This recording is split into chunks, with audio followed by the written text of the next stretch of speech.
আমরা করতে পারি না, কারণ সংবিধানের মধ্যে সব কুফরি বিষয়গুলো বাধ্যতামূলক করে দেওয়া হয়েছে।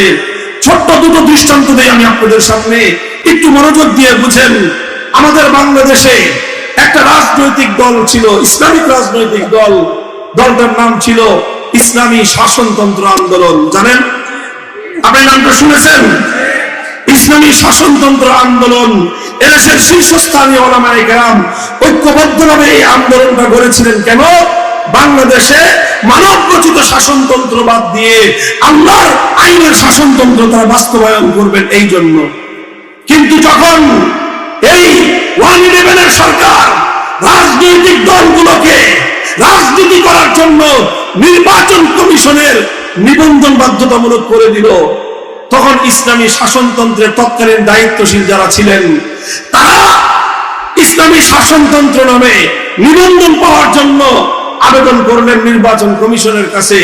নির্বাচন কমিশন বলল যে বাংলাদেশ হলো কুফরি শাসনতন্ত্র, আপনারা ইসলামী শাসনতন্ত্র চাইলে এদেশে রাজনীতি করতে পারবেন না। তাহলে কি করা যায়? ইসলামী শাসনতন্ত্র দাবি করা যাবে না, এই নাম নিষিদ্ধ। সুতরাং আপনাদেরকে শাসনতন্ত্র শব্দ বাদ দিয়ে তারপরে অনুমোদন নিতে হবে। বাধ্য হয়ে বেচারারা সেটাই করলেন, ইসলামী শাসনতন্ত্র থেকে শাসনতন্ত্র নাম বাদ দিয়ে ইসলামী আন্দোলন নামেই তাদেরকে নিবন্ধন নিতে হয়েছে। এটা আমাদের হৃদয় রক্তক্ষরণ হয় কিনা? কিন্তু আমি যখন বিবেচনা করি, হ্যাঁ, এই দেশ, এদেশ থেকে শাহজালাল এজন্য গৌর গোবিন্দকে বিতাড়িত করেছিলেন। এই সেই দেশ যেই দেশের জন্য হাজী শরীয়তুল্লাহ ফরাজি আন্দোলন করেছিলেন, বাংলার মানুষ যেন ফরজ বিধান পালন করতে পারে। আর আজ হাজী শরীয়তুল্লাহ রক্তের উপর দাঁড়িয়ে স্বাধীন দেশে ইসলামী শাসনতন্ত্র শব্দটাও আমাদের উচ্চারণ করার অধিকার নাই। এই বুঝি মুসলমানদের দেশ? এর চেয়েও মর্মান্তিক দুঃখজনক ঘটনা হলো আরেকটা রাজনৈতিক সংগঠন, নাম হলো বাংলাদেশ জামায়াতে ইসলামী। নাম শুনেছেন? ভাই, তাদের সঙ্গে আমাদের আলেম ওলামাদের, কওমি ওলামাদের অনেকগুলো মৌলিক বড় বড় মত পার্থক্য আছে।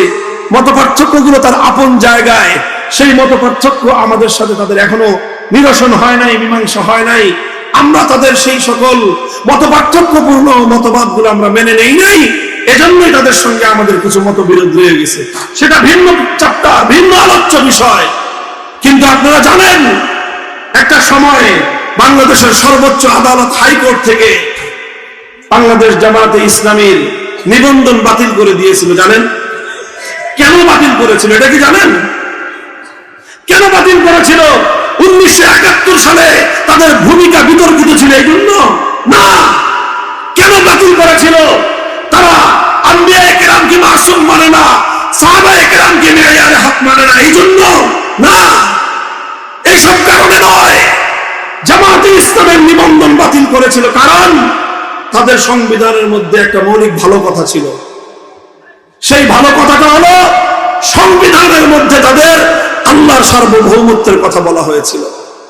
অর্থাৎ আইন তৈরি করবার চূড়ান্ত ক্ষমতা একমাত্র কার? আরে ভাই, ইসলামী রাজনীতির মূল কথাই তো এটা। যারা ইসলামী রাজনীতি করে, চাই সেটা সালাফিরা করুক, চাই সেটা আহলে হাদিসরা করুক, চাই সেটা হানাফিরা করুক, চাই সেটা বেরলভীরা করুক, চাই সেটা সুন্নিরা করুক, যারাই করুক, সকল ইসলামী রাজনীতির মূল কথা হলো আইন চলবে কার? এই শুধুমাত্র আল্লাহর সার্বভৌমত্বের কথা কেন বলা হলো? এই কারণে বাংলাদেশের সর্বোচ্চ আদালত জামায়াতে ইসলামী, বাংলাদেশ জামায়াতে ইসলামীর নিবন্ধন বাতিল করে দিল যে তোমরা যেহেতু আল্লাহর একত্ববাদে বিশ্বাসী, বাংলাদেশ আল্লাহর একত্ববাদে বিশ্বাসী নয়, সুতরাং শিরকের এই দেশে আল্লাহর একত্ববাদের রাজনীতি করা যাবে না। ও মুসলমান, আরামে ঘুমাও, তোমরা আরামে ঘুমাও। আর তোমার দেশের সর্বোচ্চ আদালত আল্লাহর সভরেন্টি, আল্লাহ পাকের সার্বভৌম ক্ষমতাকে তোমার রাষ্ট্র নিষিদ্ধ ঘোষণা করে। সেই রাষ্ট্রে তুমি শান্তিতে বিচরণ করো, তোমার হৃদয়ে এতটুকু রক্তক্ষরণ হয় না, তাহলে তোমার ঈমানের দুর্বলতা ছাড়া আর কিছুই হতে পারে না। মুহতারাম হাজিরিন, সংবিধানের মধ্যে আল্লাহর আইন বিরোধী ধারাগুলো থাকবার কারণে আমাদের অনেক আলেম ওলামা বিভিন্ন সময়ে রাজনৈতিক কারণে ইসলামের বৃহত্তর কল্যাণের চিন্তায় ওনারা নির্বাচন করে সংসদ সদস্য নির্বাচিত হন। অনেক সময় তারা মন্ত্রী হন, কিন্তু মন্ত্রী হলেও সংসদ সদস্য হলেও এই কুফরি সংবিধানের কারণে বাধ্যতামূলক ভাবেই তাদেরকে ইসলাম বিরোধী অনেক কার্যকলাপের সঙ্গে জড়িয়ে পড়তে হয়। এমন শপথ গ্রহণ করতে হয়, সংবিধানের রক্ষা করার জন্য সংসদ সদস্যদেরকে যে শপথ গ্রহণ করতে হয়, সেই শপথ স্বাভাবিক অবস্থায় কোনো মুসলমানের জন্য গ্রহণ করা বৈধ ছিল না। শুধুমাত্র সংসদ সদস্য পদ টিকিয়ে রাখার খাতিরে তাবিল করে কোন রকম ব্যাখ্যা করে এটাকে বৈধতা বলা হয়, কিন্তু প্রকৃত অর্থে আসলে এটা বৈধ নয়। আমরা মন্ত্রী হলে সব মন্ত্রীদের সঙ্গে যেতে হবে শহীদ মিনারে, যেতে হবে স্মৃতিসৌধে, সেখানে গিয়ে মৃত ব্যক্তিদের আত্মার প্রতি শ্রদ্ধা জানিয়ে পুষ্পস্তবক ফুলের তোড়া উপহার দিতে হবে। ওলামায়ে কেরামকে জিজ্ঞাসা করেন, চার মাযহাবের আলেমদেরকে জিজ্ঞাসা করেন, আল্লাহর পয়গম্বরের সহিহ হাদিসগুলো কি বলে? কোনোভাবে কোন মৃত ব্যক্তির জন্য এইরকম কোন স্মৃতিসৌধ নির্মাণ করা ইসলামের মধ্যে বৈধ নাই। এরকম বেদি তৈরি করা বৈধ নাই। আবার সেই বেদির মধ্যে ফুলের তোড়া উপহার দেওয়া মৃত ব্যক্তির জন্য ইসলামের শরীয়তের মধ্যে এটা বৈধ নাই। এরকম অসংখ্য অগণিত ইসলাম বিরোধী কার্যকলাপ আমাদের করতে হয়, কারণ ওই সংবিধানের মধ্যে ভূত বসে আছে, শিরকের ভূত। সংবিধানের মধ্যে বসে আছে শিরকের ভূত।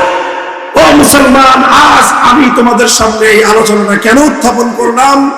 কারণ এখন বাংলাদেশের সবচেয়ে গুরুত্বপূর্ণ ইস্যু হলো সংবিধান সংস্কার।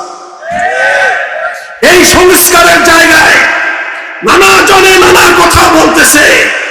আমাদের লোকজন টেবিলে গিয়ে ফাইলপত্র নিয়ে অনেক ভালো ভালো কথা জমা দিয়ে আসছে, কিন্তু আমাদের অভিজ্ঞতা হলো এই ফাইলপত্র লিখে দিলে, সুন্দর সুন্দর কাগজে সুন্দর সুন্দর কথা লিখে দিলে এই সকল লোকদের কানের মধ্যে আওয়াজ যায় না। এই জন্য আমরা স্পষ্ট ভাষায় আমাদের বক্তব্য পরিষ্কার করে তুলছি। এই যে 5ই আগস্টের বিপ্লবোত্তর এই বিপ্লবী বাংলাদেশে যে সংবিধান হবে, সেই সংবিধানের এমন ধারা সংযুক্ত থাকতে হবে, কোরআন সুন্নাহ বিরোধী যে কোনো আইন, যে কোনো ধারা, যে কোনো নীতিমালা বাংলাদেশে বাতিল ও কার্যকর বলে গণ্য হবে।